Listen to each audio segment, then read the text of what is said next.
What's going on, guys? It's Fuzzy. Welcome back to yet another Major League Baseball video. I am finally back in my setup. As you guys can see by my hat, I went to the 2019 All-Star Game. I was able to finally see Mike Trout in person, Christian Yelich, Cody Bellinger. It was so much fun. Vladimir Guerrero Jr. hitting 91 home runs was a thing of beauty, but that is not the topic of today. The topic of today is we will be talking about the best winners and the biggest losers from the first half of 2019, and it's going to be a little spicy. So make sure you guys buckle in, get your beverage and your popcorn, and let's get into it. Make sure you guys follow me on Instagram because I am so close to 10,000 followers. So the minute I'm able to get 10,000, I will unlock the swipe up feature. So I will leave that in the description down below. And also, if you guys are going to any baseball games in the second half, make sure that you use code Fuzzy for $20 off because who doesn't love saving money? So there's quite a lot to talk about. So throughout the video, you might see me look off because I have my script right here. And let me tell you, there's a lot going on right now. So in terms of the biggest winners, we're going to talk about Major League Baseball as a whole first, and also there's some losing involved. First up, we have some actual winning to talk about in terms of the winners. We have 4 teams that are on pace to win 100 games. We have the Dodgers, the Twins, the Yankees, and the Houston Astros. So just the fact that we have 4 teams that have a chance to reach the triple-digit number in terms of wins, that is absolutely insane. So I'm going to go ahead and give the winners a shout out right now. And also, one more thing, I do have to give a shout out to all the rookies of Major League Baseball because the cream of the crop right now is in the youth of Major League Baseball. We have Vladimir Guerrero Jr. and Pete Alonso in the home run derby. That is something that we won't see for quite some time. Possibly the greatest home run derby in the history of baseball. Followed up by Fernando Tatis Jr., Eloy Jimenez, Yordan Alvarez, Brandon Lau, Kevin Newman, Brian Reynolds. We have Austin Riley, Michael Chavis, John Means, and Mike Soroka. These are all guys that are in their rookie season and they are producing at a high level. And that's not even including Cody Bellinger, who's young, Ronald Acuna Jr. There's so many guys that are carrying baseball, and I cannot wait to see what we have going forward. So the winners right now in terms of Major League Baseball are the 4 teams that are on pace to win 100 games and the rookies. Now we have to talk about some losers from Major League Baseball. So you know how I just said that there are 4 teams on pace to win 100 games? There are also 4 teams on pace to lose 100 games, which has only happened one time in the history of baseball. The 4 teams are the Detroit Tigers, the Orioles, the Royals, and the Toronto Blue Jays. So it kind of surprises me that the Blue Jays are on here because they do have an all-star in Marcus Stroman, have Rowdy Tellez, Vladimir Guerrero Jr. They have a good amount of pieces. It's just the rest of their starters are pretty trash. And on top of that, the Giants and the Seattle Mariners are on pace to lose 90 games. So almost 20% of baseball teams are actual garbage. Now, I'm not saying that to hurt your guys' feelings. I'm just saying there's a reason why there's been a dip in attendance for Major League Baseball. In 2007, the average MLB attendance was over 30,000. This year in 2019, it is almost under 27,000. That is that's a 10% drop. I hope you guys understand that. So the fact that so many teams are really bad, I think that's really causing fans to not want to support them. So almost 20% of baseball teams are trash, which has led to a drop in attendance. So I think, yes, we're on pace to set a record for home runs. We're on pace to have a lot of teams win 100 games. But the fact that the bad teams are that bad, that needs to get corrected. So now that we have Major League Baseball as a whole out of the way, we're going to talk about 2 players that have been absolute studs and the first winners on our 2019 first half video.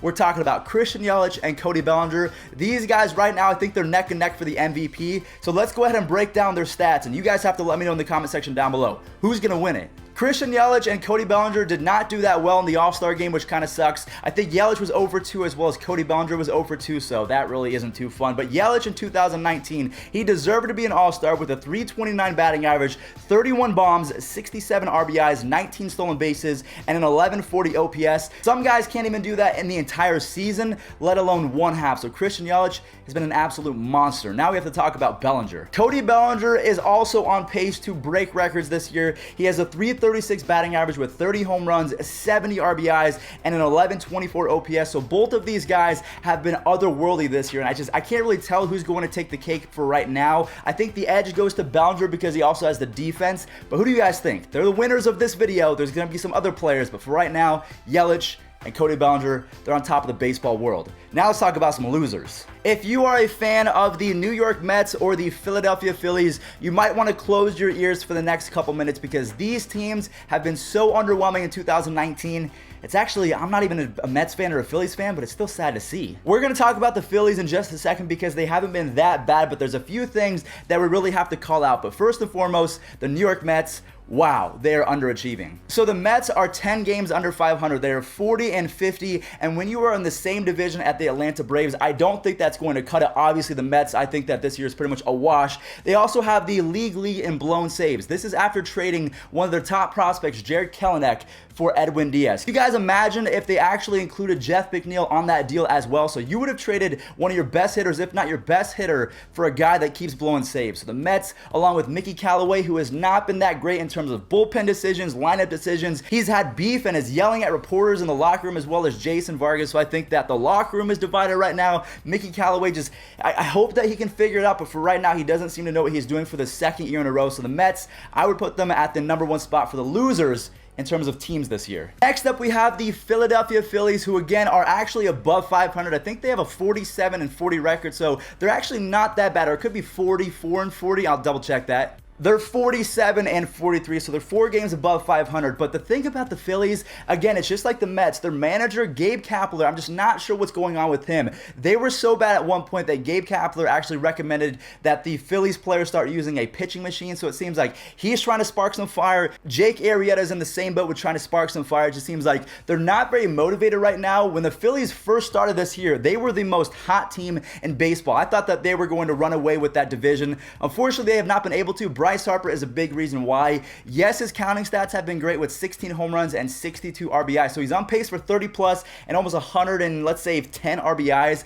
But his batting average is at 253, along with almost a league-leading 105 strikeouts. That is not going to cut it for a guy that just signed for $330 million. So the biggest losers right now, first off, are the Mets and the Phillies. The Phillies, their biggest things are leadership and Bryce Harper not really living up to Bryce Harper numbers. So yeah, Phillies and Mets fans, I'm sorry. But honestly, if you're Phillies or Mets fans, I feel like you would agree with me, so I'm not even really that sorry. All right, moving on. The next two teams that we have to talk about have been the biggest winners in baseball this year in terms of the team game. The Minnesota Twins, I can tell you as an Indians fan, the Twins, they are here and they are no joke, as well as the New York Yankees. They're in first place in a really good division, even though Giancarlo Stanton, Aaron Judge, so many players on their top player list has been on the injured list, so I don't know how they've been able to do it. They've traded for pieces, they've signed really good pieces. DJ LeMahieu is an MVP candidate, so the winners, the Twins and the Yankees, let's talk about them. The Minnesota Twins have the #1 ranked offense in baseball, and I say that because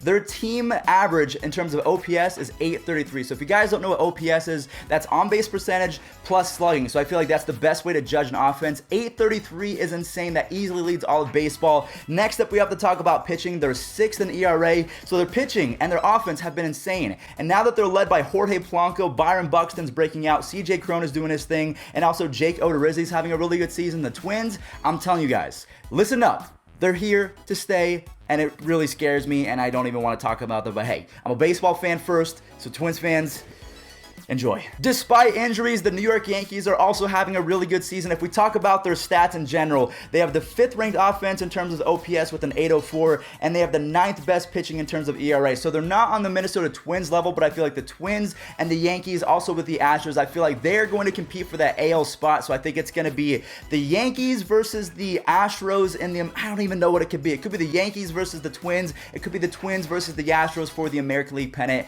I'm not even sure who's going to win the NL pennant, but for right now, there's so many good teams in baseball, so we just have to be thankful. But Yankee fans, I don't know how you've done it. The farm system, the GMs, gotta give you some props. Last but not least, in terms of the losers, we have 2 teams to talk about, including the defending World Series champions, the Boston Red Sox, and then nationally, the one team that I want to call out is the St. Louis Cardinals. Paul Goldschmidt, he has not played as well as he can, and that was after he exploded in the start of the season. He had a 3 home run game. I thought that he was going to run away with MVP. Obviously not, though, so let's talk about him. Just like the Phillies, I don't think that the Red Sox are a bad team, but that doesn't mean that they're a really good team. So the fact that they're 9 games back of the Yankees in the AL East, I don't think that the Red Sox are going to be able to turn it around enough to catch them. 9 games is a lot, so they're going to have to compete for the AL wild card. One player that needs to revert back to his old self is Mookie Betts. Yes, I know Mookie Betts made the All-Star team, but his stats, they are not 2018 historic Mookie Betts stats. I'm hoping that he can turn it around because they really need him. Rafael Devers is breaking out. Xander Bogaerts is breaking out. But the Red Sox bullpen ruins the offensive efforts of those 2 guys who are breaking out because they have the 2nd worst bullpen in all baseball. They have 18 blown saves. Whether it's Ryan Brazier or the other bullpen guys, they don't have a set relief pitcher. Maybe they should have re-signed Craig Kimbrell, or maybe they should have added someone else. But wow, the Red Sox, are not playing well in 2019, or they're playing decent, just not as good as last year. The St. Louis Cardinals have the 23rd ranked pitching staff in baseball, and on top of that, they also have the 23rd ranked offense in all baseball. So if you put those into perspective, the Cardinals are playing at a very average pace right now, if not kind of below average. 23rd and 23rd, that is not going to cut it. Paul Goldschmidt is also having a down year. On the season, he is now hitting .254 with just 37 RBIs and a 769 OPS. The league average for OPS is about 750. So for Paul Goldschmidt to go from MVP type player to league average in terms of OPS, that is not going to cut it. So Cardinals fans, you have to let me know, what's the biggest issue right now? Is it Matt Carpenter? Is it Paul Goldschmidt? Is it the pitching staff? There's so many things. Jordan Hicks just went down with an injury, so I know I chose them to win my NL pennant, but I have to say I was wrong with that. I don't think that they're making the playoffs. The Cardinals, they've been the losers this year, unfortunately. I know that's tough to say and it's kind of harsh, but it's true. Alright guys, well that is going to do it for my winners and losers from the 2019 Major League Baseball first half. If I did miss anyone, whether it's, I don't know, maybe it's Paul DeYoung is a big winner on the Cardinals, even though the Cardinals are losers. If there's anything that you can think of, let me know in the comment section down below. Also, make sure that you guys go follow me on Instagram. I'm so close to 10K, and also use code Fuzzy on Seatgeek to save $20 off. Thank you all so much for watching, and I'll catch you guys in the next one. Peace out.